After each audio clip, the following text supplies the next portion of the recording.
Magpasensyahan kayo sa isa't isa at magpatawaran kayo kung may hinanakit kayo kanino man, dahil pinatawad din kayo ng Panginoon. At higit sa lahat, magmahalan kayo, dahil ito ang magdudulot ng tunay na pagkakaisa. Paghariin ninyo sa mga puso niyo ang kapayapaan ni Kristo, sapagkat bilang mga bahagi ng iisang katawan, tinawag kayo ng Diyos upang mamuhay ng mapayapa. Dapat din kayong maging mapagpasalamat. Itanim ninyong mabuti sa mga puso niyo ang mga aral ni Kristo. Paalalahanan at turuan niyo ang isa't isa ayon sa karunungang kaloob ng Diyos.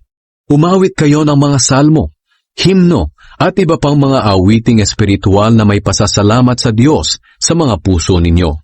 At anuman ang ginagawa niyo, sa salita man o sa gawa, gawin niyo ang lahat bilang mananampalataya sa Panginoong Hesus,